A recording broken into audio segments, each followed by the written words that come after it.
Pokémon has been around for decades, but apart from the countless mainline titles released by Nintendo, there are countless more fan-made titles that many didn't even heard about. After finally contemplating buying Pokémon Sword for completion's sake, I came to my senses and decided to play a Pokemon Rom Hack instead. But let's go with order, roll the intro.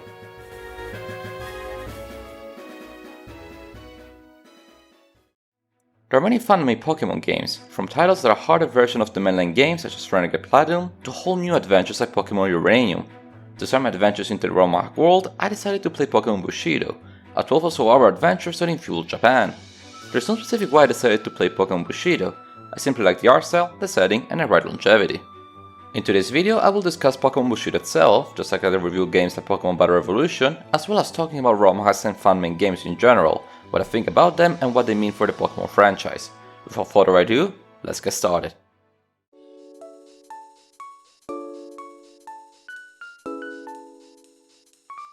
Pokemon Bushido, latest version released in 2021, is a fun game developed in RPG Maker XP by a team of talented amateurish developers listed on screen. While the game has a Nintendo DS look, similar to Pokemon Black and White, the game runs natively on any PC and there is no need for an emulator. I will leave the link to download the game in the description. As the name suggests, Pokemon Bushido takes place in feudal Japan, and the plot revolves around the character's journey across Aishu Island, populated by many clans. Apart from some differences regarding the time period, Pokemon Bushido's structure feels familiar to other Pokemon games. There are dojos and mirror gyms, an evil team ready to destroy the world, and a linear adventure that takes place across routes and towns. The game brings some unique elements to the gameplay, most noticeably the mid-battle events. Trainers can and often will throw kunais to poison, burn, and paralyze your Pokemon. These additions bring a new level of strategy that makes battles unique and challenging. Furthermore, the game has a great variety of Pokemons present in the wild. When I often play a mainline Pokemon game, I struggle to make a team because I want it to be special and do not want to catch the usual 5 Pokemons you find in the first routes. Not only here there are Pokemons from all generations, Gen 8 included, but there are many options for Pokemons to catch right from the get-go. The game introduces a mechanic seen only in Pokemon Colosseum and XD from the GameCube, and that is Shadow Pokemon. There are special Pokemons that can be caught from trainers and be purified to add to one's team. I'm not too sure if this works the same way as it did in Sonority's titles, but regardless, this is yet another interesting returning element. All these new additions and more make Pokemon Bushido feel familiar yet unique, a Pokemon title that could have easily been released officially by Nintendo on their consoles. The additions present in the game are new and exotic, but are not invasive or hard to comprehend. If a player like me that has not played a mainline title for a while was able to understand them all, so can you. The game is shorter than the average mainline title, about 12 hours, but every hour is filled with interesting characters and fascinating locations. I do need to say that the plot, while charming and well narrated, is pretty standard and nothing out of this world. The lore of the various clans related to the various Pokemon types is cool, and while there is yet another Pokemon game set in feudal Japan, Pokemon Bushido has its own interpretation of what Pokemon would look like in the time period. The aesthetics of the game speaks for themselves. I was always critical of the looks of modern Pokemon games. I understand that the 3D is the hot new thing, but pixel art and the two-dimensional artwork has its charm, and Pokemon Bushido makes the best out of it. The Japanese-looking villages and routes are well designed, and the backgrounds are always inspired. Overall, I had a blast playing Pokemon Bushido. I barely felt it being a fun game rather than an official licensed game developed by Game Freak. The game has its strong moments, and I feel every detail was thought out and cared for.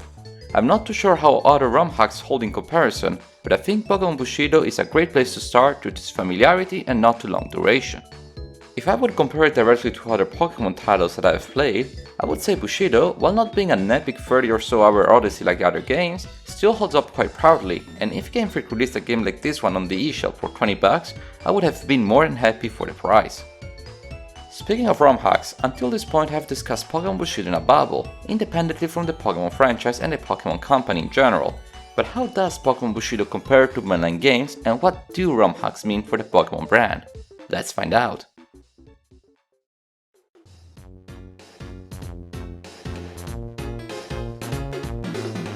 Before making any remarks on Rom Hacks, I do need to specify that I, at least currently, only play Pokemon Bushido and only watch other people playing other fan games. Nevertheless, in this part of the video, I will not be discussing Rom Hacks, but rather the effect these have on the Pokemon brand and what I believe Game Freak should learn from them. Let us not beat around the bush. It is no secret that Pokemon fans who have played Rom Hacks consider some of the fan games played on level if not higher regard than some mainline titles. My brother, for instance, considers Pokemon GS Chronicles a better game than Sun and Moon, and I consider Pokemon Bushido of higher quality than X and Y. While Game Freak had the luxury to sell millions of copies of any Pokemon game no matter the quality, fans have the time and the freedom to create any adventure they desire, making every fan game a love project by fans for fans. Many of these projects may not succeed as the mainline titles, yet they all aspire to bring something new to the table, rather than to reprint an already seen title for profit's sake. It is no secret that I do not admire Game Freak's bad practices when it comes to the treatment of the Pokemon franchise. I believe that it is not okay to drop mechanics loved by the players with the excuse of diversifying the experience, while in reality they do not want to improve the next title due to the fear of setting the bar too high. Rom Hacks have demonstrated to me that fans are willing to reinvent and reintroduce past mechanics in unique ways to diversify the experience. Sure, this game may have a budget way more than a Nintendo published title, yet I found incredible how much passion-driven project can get far with creativity and devotion. But before I start rambling once again about Game Freak like I did in my previous video of Pokemon Battle Revolution, I thought of being more constructive today and explain what Game Freak could do to improve their own franchise by learning from Rom Hacks and other studios. Firstly, I would suggest Game Freak not to abandon their pixel art style. I think many old fans find it charming and nostalgic. Just like in Mario Maker you can change all levels from NES graphics to modern, it would be extremely cool to have such features in remakes like Pokemon Brilliant Diamond and Shining Pearl. This is not unheard of for a JRPG, since the entirety of Dragon Quest XI, a 3D open world, can be played in 2D like you see on screen. Since remakes are just one-by-one recreations rather than a transformative recreation, it would not be that challenging to do what Dragon Quest XI already does. Another step forward for Game Freak would be to validate fan creations and giving them the opportunity to make an official licensed game. I know this is a wild dream, but it is not unheard of. Sonic Mania was developed entirely by fans who previously worked on mods for Sonic.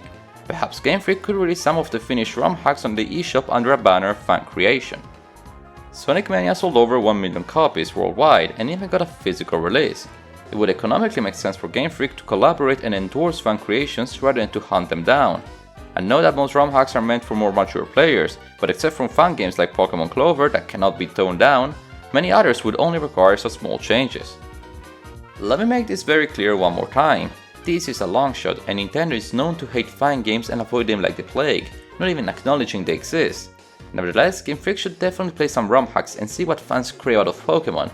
If fans are making games for themselves, it means that Game Freak main titles are missing out. If the two things I have proposed are not doable, I wish for Game Freak to at least aim higher for the next creations and release games that are on another league in comparison to fan creations, not on the same level. If a player can download a fan game for free rather than to spend $60 for a half-finished mess, they will not hesitate to download the former software.